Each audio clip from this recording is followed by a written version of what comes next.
নমস্কাৰ মোৰ অসমীয়া জ্যোতি চেনেললৈ আপোনালোক সকলোকে স্বাগতম জনাইছো আৰু মই আছো মাৰ ঘৰত 3 দিন মানেই হ'ল গতিকে আজি ভাবিলো ব্লগ এটা বনাও বহুত দিন হ'ল বনোৱা নাই কিনো দেখুৱাম তাকে ভাবি একো এটো লাইনত ইমান অভিজ্ঞতাও নাই গতিকে অকনমান দিগদাৰ হয় আৰু মাজে আজি ভাবিলো মাৰ ঘৰৰে কিছুমান বস্তু দেখাও দেখি ভাল পাব আপোনালোকেও বহুত কষ্ট কৰি মায়ে এবোৰ বনাই থাকে খুব ভাল পায় আৰু ভাবিলো আজি আপোনালোকক এখিনিকে দেখুৱাই দিও অন্য একো নহয় মায়ে ঘৰতে ইউটিউব চাই ফুলৰ টাব বনাই ধুনিয়াকৈ একদম ধুনিয়াকৈ সজাই ৰাখিছে ভাবিলো আপোনালোকক এখিনিকে দেখুৱাও ভাল পাব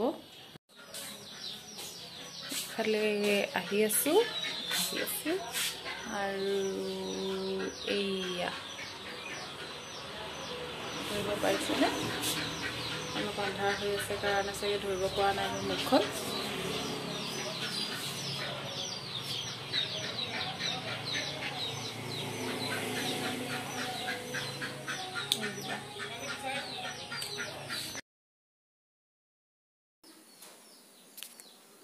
এয়া হৈছে ঘৰতে বনোৱা মাৰ সিমেন্টৰ টাববোৰ ধুনিয়া বেলেগ ডিজাইনত বনাই থৈছে কেনেকুৱা লাগিছে ক'বচোন আপোনালোকে সব ঘৰতে বনাইছে ইউটিউবৰ ভিডিঅ'বোৰ চাই এনেকৈ মায়ে ৰাতি আহি টাববোৰ বনাই থাকে মই বনাই থকা ক্লিপ এটাও দিম বাৰু অকনমান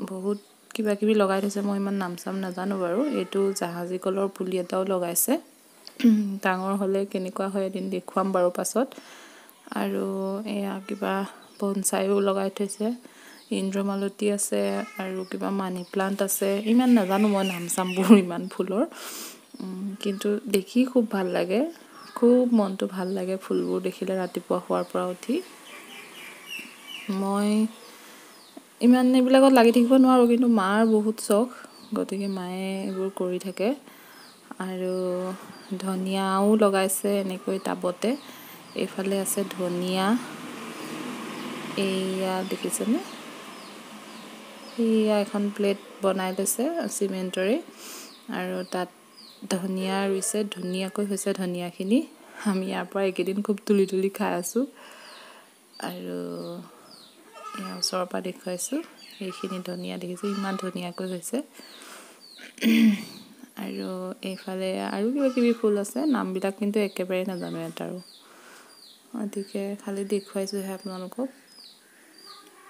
নেবোৰ আঁতৰৰ পৰা দেখুৱাইছো আৰু অলপ টাব আছে পিছফালে বনাই থকাও আছে আৰু বনাই থকা টাবখিনিও দেখুৱাম আপোনালোকক তাত ফুল ৰোৱা নাই এতিয়ালৈকে কিন্তু ৰুব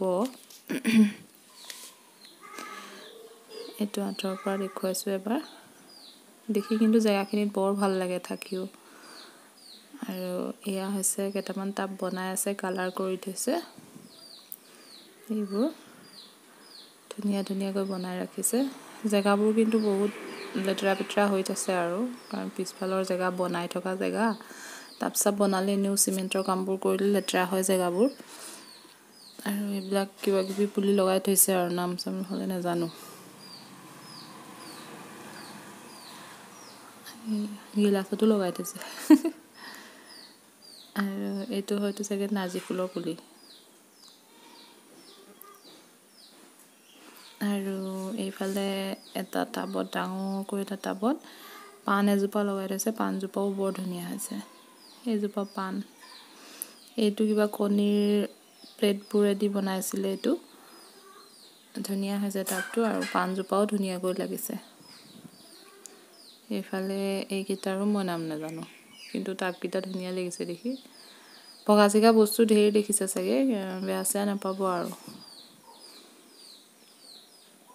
পিছফালৰ জেগা আৰু এয়া মায়ে টাব বনাই থকা অৱস্থাত মই অকনমান সৰু ক্লিপ এটা দেখুৱালো এইটো এটা বনাই আছে নতুনকৈ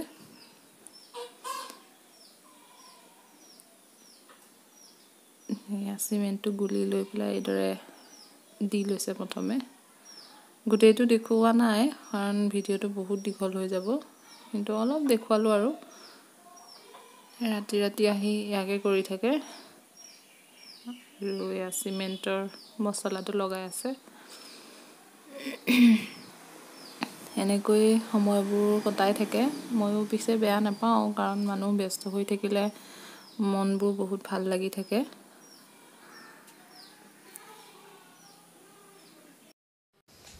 বহি আছোঁ, সন্ধিয়া মানে এতিয়া 8:30 বাজিলে। ভাত পানী বনাই হৈ গ'ল, আৰু ৰাতিপুৱা ফুলখিনি দেখুৱাৰ পাছত একো ভিডিঅ' শ্বুট কৰিবই নোৱাৰিলোঁ, একো দেখুৱাব নোৱাৰিলোঁ পাৰ্লাৰলৈ গুচি যোৱাৰ কাৰণে। এতিয়া আপোনালোকক এটা মিঠা দৈ বনোৱাৰ একদম চিম্পল ষ্টাইল এটা দেখুৱাম। ঘৰতে মিঠা দৈ বনাব পাৰিব গৰু গাখীৰেৰে, সেইটো দেখুৱাম। আৰু ব্লগটো ইমানতে শেষ কৰিম। আৰু যদি আজিৰ ব্লগটো ভাল পালে, ব্লগ মানে কি আৰু অলপ দেখুৱাইছোঁ, বেছি টাইম দিব পৰা নাই, তথাপি কৈছোঁ আৰু যদি ভাল পালে ভিডিঅ'টো, তেতিয়াহ'লে প্লিজ লাইক কমেণ্ট শ্বেয়াৰ কৰিব। আৰু ছাবস্ক্ৰাইব কৰা নাই যদি, তেতিয়াহ'লে প্লিজ ছাবস্ক্ৰাইব বাটনটো টিপি কাষতে থকা বেল আইকনটো দবাই দিব, মোৰ ভিডিঅ'বোৰ পাই থাকিবৰ কাৰণে আৰু উৎসাহিত কৰিব বুলি আশা ৰাখিলোঁ। আৰু ভৱিষ্যতে ভিডিঅ'বোৰ দি যাবলৈ সাহস দিয়ে যেন সকলোৱে, তাকে আশা। এতিয়া এইফালে মই মিঠা দৈ বনাবৰ কাৰণে 1 লিটাৰ নহয়, 3 পোৱা গাখীৰ লৈছোঁ। উতলাই আছোঁ গাখীৰখিনি, আৰু আধা কাপ পানীত 1 কাপ চেনি দিম, আৰু এইখিনি উতলাই মই এটা চিৰাপ বনাই ল'ম চেনিৰ। আৰু এইখিনি অলপ সময় লাগে উতলাওঁতে, কাৰণ অলপ ডাঠ হ'ব লাগিব। পানী দিলে গাখীৰখিনিৰ কোৱান্টিটিটো বেছি হৈ যাব আকৌ, সেইখিনি অকণ ভালদৰে উতলাব লাগিব। এই সম্পূৰ্ণ প্ৰচেছটোত অলপ সময় লাগে, প্ৰায় 2 ঘণ্টামানেই লাগিছিল মোৰ এইখিনি উতলাই গোটেই কামটো কৰিবলৈ যাওঁতে। মই শ্বৰ্টত দেখুৱাইছোঁ। আৰু এতিয়া এইখিনি মিলাই দিলোঁ, কিন্তু সৰু ক্লিপ এটা এইখিনিতে থাকি গ'ল। মই চেনিটো পানী নিদিয়াকৈ অকণমান উতলাই ৰঙচুৱা কালাৰটো মানে কেৰামেলাইজ কৰি গাখীৰখিনিত দিয়াৰ পাছত অলপ পিছতে দেখিব কালাৰটো বেলেগ হৈ আহিব, কিন্তু সেই ক্লিপটো মোৰ থাকি গ'ল উঠাবলৈ। আৰু সেই কেৰামেলাইজ চেনিখিনি দিয়াৰ পাছত গাখীৰৰ কালাৰটো এনেকুৱা হৈ যায়। এইটো নিজৰ ইচ্ছা অনুসৰি দিব পৰা যায়।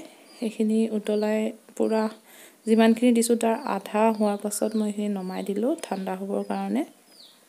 আৰু আঙুলিটো সুমুৱাই চাব, যদি সহ্য কৰিব পাৰে।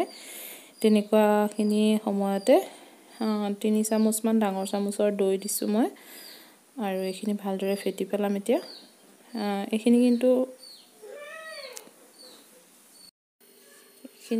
ভালদৰে মিক্স কৰিব লাগিব, যাতে গোটা গুটিবোৰ নাথাকে। আৰু ভালকৈ মিক্স কৰি কৰাৰ পাছত এনেদৰে চাকনি এখনেৰে চাকি গোটেইখিনি এটা বটলত ভৰাই দিব। মাটিৰ পাত্ৰ হ'লে বেছি ভাল, দৈটো বেছি ধুনীয়া হয়, কিন্তু আজি মই এইটোতেই ৰাখিছোঁ। আৰু ভালদৰে এখন গৰম কম্বল বা কাপোৰেৰে ঢাকি একদম থকা গৰম জেগাত ৰাখিব। আৰু প্ৰায় 12 ঘণ্টামানৰ পাছত, মই ৰাতি বনাইছিলোঁ, ৰাতিপুৱালৈ এইটো দৈ হৈ গৈছে। আৰু যদি ভাল পালে তেতিয়াহ'লে প্লিজ লাইক কমেণ্ট শ্বেয়াৰ কৰিব। আজিলৈ বিদায় লৈছোঁ।